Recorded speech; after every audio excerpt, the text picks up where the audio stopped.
좋으신 주님의 은혜와 평화가 이 시간에도 말씀 앞에 모인 우리들과 함께 하시기를 바랍니다. 스가랴서는 크게 살펴보면 1장에서 6장까지는 8가지 환상에 대한 말씀이 나옵니다. 그리고 7장과 8장은 금식에 관한 말씀이 나옵니다. 그리고 9장부터 14장까지는 메시아를 통한 회복의 말씀으로 그렇게 구성되어 있습니다. 오늘 본문은 8가지 환상 중에서 4번째 환상입니다.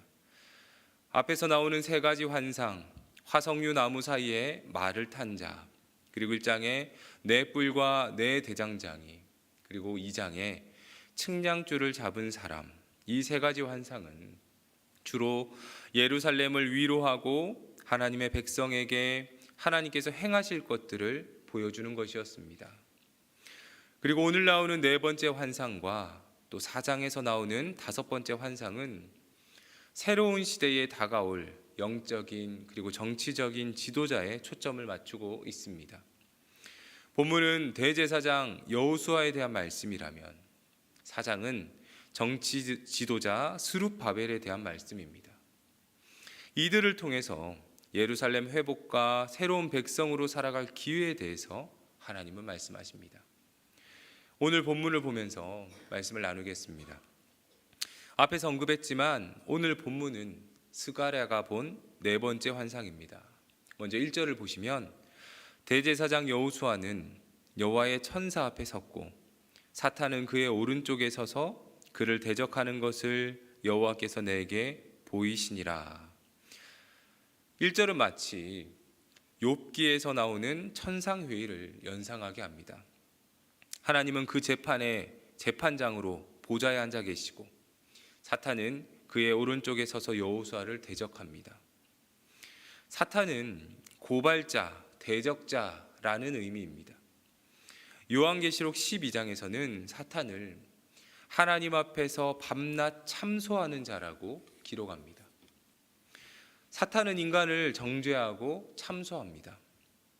욥기 1장과 2장에서 사탄은 욥의 믿음을 의심하고 참소합니다. 사탄은 하나님께 욥이 하나님을 사랑하는 이유가 자신이 받은 복 때문이라며 욥을 시험합니다. 오늘 말씀에서도 사탄은 대제사장 여호수아를 정죄하고 참소합니다. 사탄이 여호수아를 고소하는 이유가 있습니다. 그 3절입니다. 여호수아가 더러운 옷을 입고 천사 앞에 서 있는지라. 지금 여호수아가 더러운 옷을 입고 있습니다. 여기서 더럽다라고 하는 것은 단순히 먼지가 묻었거나 조금 지저분한 정도가 아닙니다. 오물을 뒤집어 썼다라는 의미입니다. 여호수아는 대제사장으로 정결하고 거룩한 예복을 입어야 합니다. 그런데 지금 여호수아의 모습은 불결하고 더러운 옷을 입고 있습니다. 사탄은 이것을 비방하고 고발하는 것입니다. 대제사장은 이스라엘을 대표하는 사람입니다. 그런 여호수아가 더러운 옷을 입고 있다는 것은 이스라엘 백성들 모두가 하나님 앞에서 더러운 옷을 입고 있다는 것을 의미합니다. 당시의 백성들의 모습을 보면 사탄의 고소가 옳다고 생각될 수도 있습니다. 이스라엘 백성들은 귀환했지만 여전히 하나님 앞에서 바르게 살지 못했습니다. 영적으로 타락하고 범죄하고 있는 이스라엘의 모습을 스가랴는 더러운 옷을 입은 여호수아에게서 보고 있는 것입니다. 사탄은 이것을 책잡고자 하나님께 이스라엘의 죄를 고발하고 그들을 참소합니다. 그런데 사탄의 고소에 하나님의 판결은 뜻밖입니다. 2절입니다. 여호와께서 사탄에게 이르시되 사탄아 여호와께서 너를 책망하노라. 예루살렘을 택한 여호와께서 너를 책망하노라. 이는 불에서 꺼낸 그슬린 나무가 아니냐 하실 때에. 하나님은 여호수아를 책망하거나 심판하는 대신에 여호수아를 고소한 이 사탄을 책망하십니다. 하나님이 여호수아가 더러운 옷을 입고 있다는 것을 모르지 않습니다.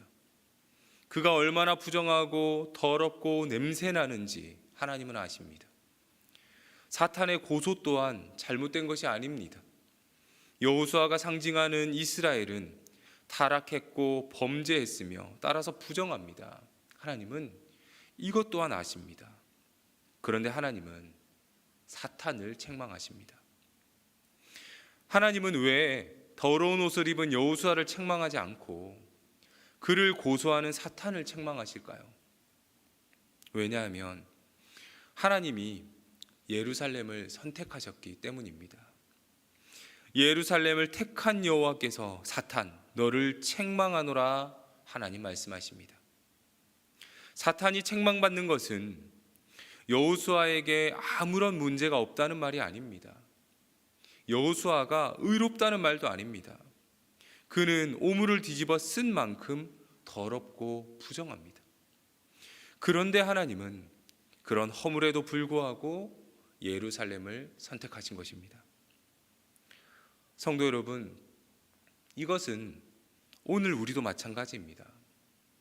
우리가 구원받고 하나님의 자녀가 된 것은 우리가 의롭거나 죄와 허물이 없기 때문이 아닙니다. 우리가 구원받은 것은 하나님이 우리를 선택하셨기 때문입니다. 허물 많은 우리이고 오물과 같은 죄로 뒤집어 쓴 우리이지만 하나님이 사탄을 책망하시며 우리를 선택하신 것입니다. 우리의 구원은 오직 하나님의 은혜입니다. 오늘 말씀에서도 하나님은 여호수아에게 은혜를 베푸십니다. 여호수아는 불에서 꺼낸 그슬린 나무와 같습니다. 불에 완전히 타버릴 수도 있는 나무와 같은 여호수아를 하나님이 건져내신 것입니다. 사탄은 그런 여호수아를 보면서 부정하다, 불에 그슬려 온전하지 않다라고 고발합니다. 그러나 하나님은 그런 여호수아에 대한 사탄의 고발을 막는 동시에 해결책을 주십니다. 4절입니다. 여호와께서 자기 앞에 선자들에게 명령하사 그 더러운 옷을 벗기라 하시고 또 여호수아에게 이르시되 내가 내 죄악을 제거하여 버렸으니 내게 아름다운 옷을 입히리라 하시기로. 하나님은 사탄의 고발에서 여호수아를 건져주시려고 주변에 있던 천사들에게 명령합니다. 여호수아의 더러운 옷을 벗기라. 하나님은 여호수아의 부정한 옷을 벗기시며 그에게 선언하십니다. 내가 너의 죄악을 제거하였다. 단순히 죄를 가리거나 덮어두는 것은 완전한 해결이 아닙니다. 하지만 하나님은 죄의 근원을 해결해 주셨습니다. 더러운 옷을 벗김으로 여호수아는 더러운 죄에서 해방되었습니다. 이것이 바로 십자가의 은혜입니다. 하나님이 그 아들을 십자가에 두사 세상 모든 죄를 대속하셨습니다. 그 은혜가 우리를 죄에서 완전히 자유하게 만들었습니다. 바로 하나님의 은혜입니다. 그런데 하나님은 단순히 죄의 용서에서 그치지 않습니다. 천사들에게 다시 명령하시기를 여호수아에게 아름다운 옷을 입히리라 말씀하십니다. 아름다운 옷을 입었다는 것은 완전히 새로운 존재가 되었다는 것을 의미합니다. 이제는 죄의 더러움으로부터 멀어진 존재, 죄 사함을 받고 거룩하여진 존재가 새로운 옷을 입은 사람입니다. 마찬가지로 우리 역시 예수 그리스도를 통해서 죄 사함을 받았고 또 이제는 예수 그리스도를 힘입어서 죄의 자녀가 아닌 하나님의 자녀가 되었습니다. 이 사실을 믿고 구원의 은혜를 누리시기를 바랍니다. 하나님은 아름다운 옷을 입은 여호수아에게 이제 앞으로 해야 할 일들에 대해서 말씀하십니다. 7절입니다. 만군의 여호와의 말씀에 내가 만일 내 도를 행하며 내 규례를 지키면 내가 내 집을 다스릴 것이요 내 뜰을 지킬 것이며 내가 또 너로 여기 섰는 자들 가운데에 왕래하게 하리라. 하나님의 은혜로 새로운 존재가 된 이들이 해야 될 것이 있습니다. 그것은 하나님의 말씀을 따르며 하나님께 순종하는 것입니다. 여기서 중요한 것은 순서가 바뀌면 안 된다는 것입니다. 우리가 하나님의 말씀에 순종하는 것은 하나님의 은혜로 구원받게 된 것에 감사함 때문이요, 그 은혜가 크고 고마워서입니다. 말씀을 지켰으니 구원을 달라고 하는 것은 율법주의로 변질되고 맙니다. 하나님 백성은 구원을 조건으로 하나님께 순종하는 것이 아니라 더러운 옷을 아름다운 옷으로 갈아입혀 주신 그 은혜에 감사하기 때문에 하나님께 순종하는 것입니다. 하나님의 말씀을 따르며 순종하는 자는 하나님의 자녀로 주의 집에 거하게 되는 영광을 얻게 될 것이라고 하나님은 말씀하십니다. 그리고 하나님은 여호수아에게 두 가지 약속을 주십니다. 8절과 9절입니다. 대제사장 여호수아야, 너와 내 앞에 앉은 내 동료들은 내 말을 들을 것이니라. 이들은 예표의 사람들이라. 내가 내 종 싹을 나게 하리라. 만군의 여호와가 말하노라. 내가 너 여호수아 앞에 세운 돌을 보라. 한 돌에 7 눈이 있느니라. 내가 거기에 새길 것을 새기며 이 땅의 죄악을 하루에 제거하리라. 하나님은 8절에서 싹이 날 것을 말씀합니다. 싹은 새로운 생명입니다. 비록 지금은 연약한 이스라엘이지만 하나님의 말씀에 순종하며 믿음으로 살아갈 때에 그들은 성전을 건축할 것이라는 약속의 말씀입니다. 그리고 더 나아가서 이것은 메시아 약속의 말씀이기도 합니다. 이사야 11장 1절 말씀에 이새의 줄기에서 한 싹이 나며 그 뿌리에서 한 가지가 나서 결실할 것이라고 하나님 말씀하십니다. 이새의 줄기에서 난 싹은 앞으로 장차 오실 예수 그리스도를 상징합니다. 하나님은 새로운 생명을 주시기 위해서 예수 그리스도를 보내실 것에 대해서 약속하고 계신 것입니다. 또 9절에서 돌을 보라고 하십니다. 돌은 흔들리지 않는 견고함을 의미하는데, 즉 교회의 기초와 머릿돌이 되시는 예수 그리스도를 상징합니다. 이 한 돌에 7개의 눈이 있다고 말씀합니다. 성경에서 7은 완전수로 7은 완전을 의미합니다.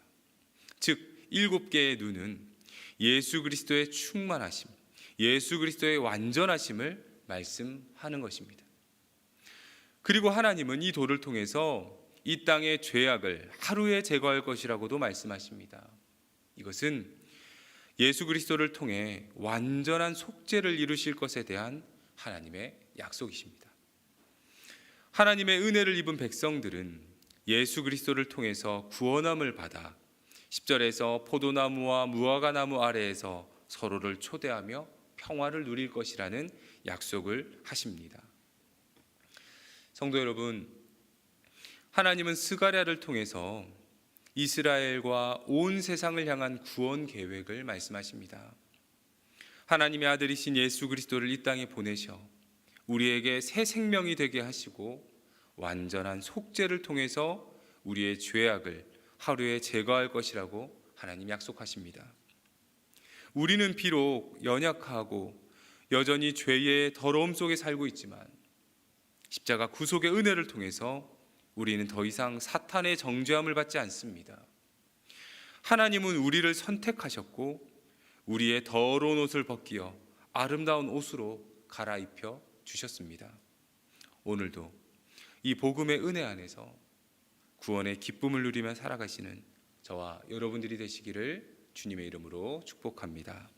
기도하겠습니다.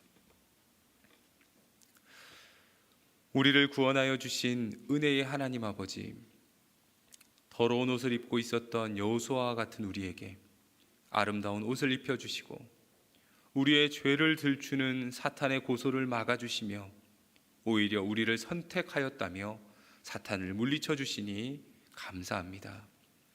나약한 우리를 위해 하나님의 아들 독생자 예수 그리스도를 보내주시고 십자가 구속의 은혜를 통해 우리를 구원하셨으니 그 은혜에 감사하며 우리를 구원하신 그 은혜에 날마다 찬양하며 살아가게 하옵소서. 우리를 구원하신 예수 그리스도를 우리의 베스트에게 전하는 행복 모임이 진행 중입니다. 우리를 복음의 일꾼으로 삼으시고 우리의 입술을 통해 예수 그리스도가 증거되게 하시며 하나님의 구원 역사가 우리 교회를 통해 파주 땅에 일어나게 하옵소서. 교회를 섬기시는 담임 목사님을 늘 영육의 강건함으로 붙들어 주시고 말씀 사역과 훈련 사역을 감당하실 때마다 신실한 주님의 일꾼들이 세워지게 하옵소서. 몸과 마음이 힘든 우리의 성도들을 위해서 기도합니다. 건강이 좋지 못한 성도들에게 건강함을 주옵소서. 마음이 힘든 성도들에게는 위로와 평안을 주옵소서. 믿음이 연약한 성도들에게는 산을 옮길 만한 믿음을 주옵소서. 사랑이 필요한 성도들에게는 주님의 사랑으로 채워주시고 은혜를 구하는 성도들에게는 주님의 한량없는 은혜를 내려 주옵소서. 경제적으로 어려운 성도들에게 길을 열어주시어서 물질로 인하여 시험 들지 않게 하옵소서. 주사랑교회 모든 성도들이 오늘 하루도 주님과 동행하며 살아가게 하옵소서. 우리의 구원자 되시는 예수 그리스도 이름으로 기도합니다. 아멘.